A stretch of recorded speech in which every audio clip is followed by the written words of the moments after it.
This time on Highway Through Hell. Wrong. A record-setting load No.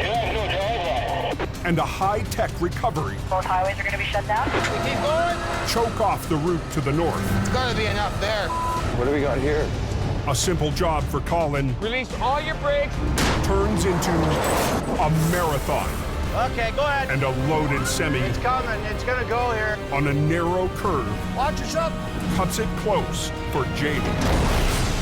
On the Highway Through Hell,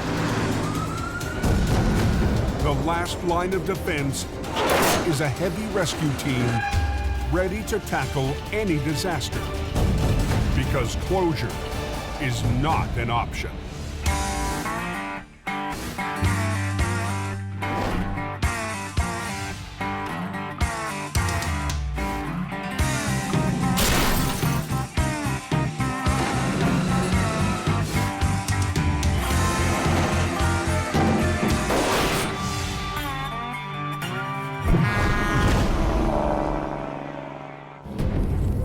Pretty windy down here. It was windy down here last week, too. It's 11:10 p.m.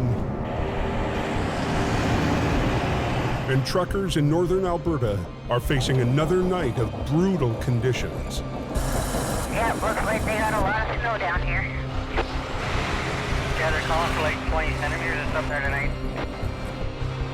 Minus 40 winds and heavy snow are blasting the oil patch. We got snow squalls in with that wind. It's chaos out here. Turning the roads into an ugly mix of snow and ice. All the driving lanes are totally covered in snow there. I'm driving between 70 and 80 kilometers an hour because it's just that slick out here. You know, the road is just shining with ice. North of Lac La Biche, Peace Officer Larry Baker is on the lookout for trouble on the highways. In the wintertime, we can go from sheer black ice to complete whiteout conditions. You can go from a bone-dry road to 2 inches thick of snow, all within the matter of seconds on any of these highways out here.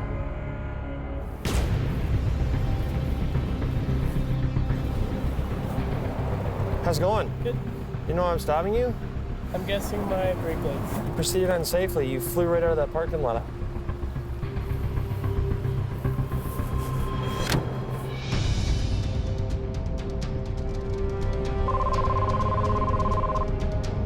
Go ahead. Just after midnight, Officer Baker gets a call. Roll over on Highway 881. 10-4. Caller stated that they're hauling radioactive materials. Yeah, just to confirm, you guys are just past Golden Sands turnoff? Just as you're going to turn right, you won't miss it. Copy that. The truck is a mobile lab that uses a radioactive isotope to analyze rock in oil and gas fields. There's only 2 seats and there were 3 guys. Whoever was in the back really would have gone for a ride. Fortunately, the driver and passengers walked away, but everyone is on edge. There's still a small amount of radioactive material on board. We're not too keen on that, but we'll approach cautiously and see what we got. Heavy rescue swampers Kevin Ritchie and Jamie McKelsey have never faced this kind of wreck. How close is it, Kevin? I'm not sure, but it ain't gonna turn my hair green because I ain't gonna get that close if I don't need to be. Not a boring business by no means. We're at the junction then? Yeah, 10-4. There's always something going on and the challenges it brings. It was a heavy piece of iron that rolled 5 times. Like, holy, I'm lucky the guy didn't kill himself. Yeah. Where did he go through? Right there. It was definitely mangled. There was parts all over the place. Just like a battle zone there. The truck missed a stop sign, made a hard left, ran off the road and slammed into the ditch, rolling 5 times. Just heads up, tows here, and the Geiger counters arrived as well. Within minutes of the crash, a safety team is on scene to confirm there are no leaks. Big companies in Alberta take emergency response training and safety very seriously. Dave, do you get those details about radioactive material on that vehicle? It sounds like it's still intact. There's no screwing around when it comes to a big wreck. What they're doing is just to make sure that the radiation levels that are acceptable that come out of the vehicle on a normal basis are still there. The truck is built to contain the small amount of isotope in a secure compartment. It did the job. There are no leaks. They do have a reading outside the vehicle, but it's within acceptable level. With no risk from exposure, heavy rescue gets to work. Deep, eh? You're gonna try and flip it over and then bring it up, but it's gonna be a bit. So, chain goes through again, as usual.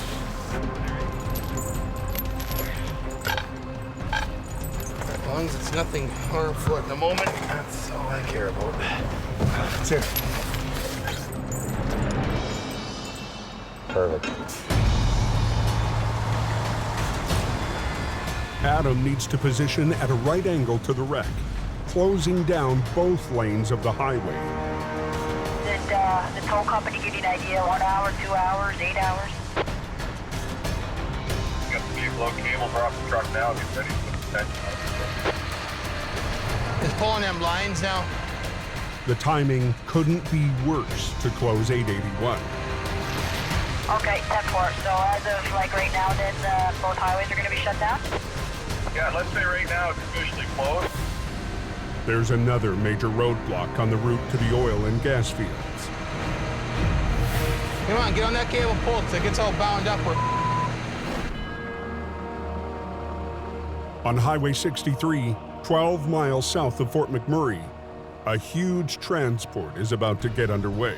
2 solvent tanks, each 4 stories high and weighing almost as much as a 747. Jilly, eh? Dan Kosowin is the field supervisor for tonight's record-setting move. To move everything steady, you're going to use about 1,600 horsepower. So that's about 3 trucks per unit. So you got 1 pull truck and 2 pushing from the rear. There we go. The convoy will travel up 63, all the way through Fort Mac, and continue on to a site 40 miles north.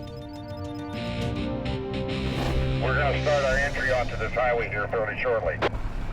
Yeah, you brakes off. You ready to roll ahead? Everybody's clear. Okay, here we go. Okay, here we go, Kevin. The tanks will create new jobs, and the transport company is ready for this challenge. If they have a mechanical breakdown or any kind of incident, you know, that's serious traffic concerns. You're not moving that kind of weight in a hurry. This has never been done this size of diameter. Good on the drive side light. Clear the drive side. Excellent.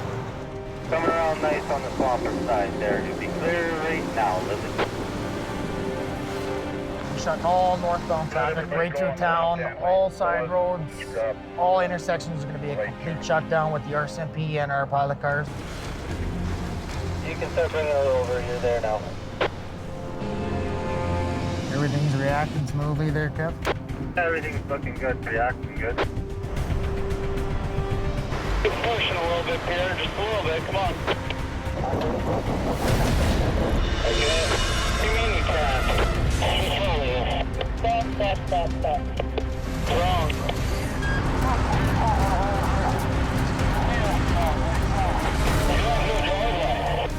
Quick down, stop this drive shaft.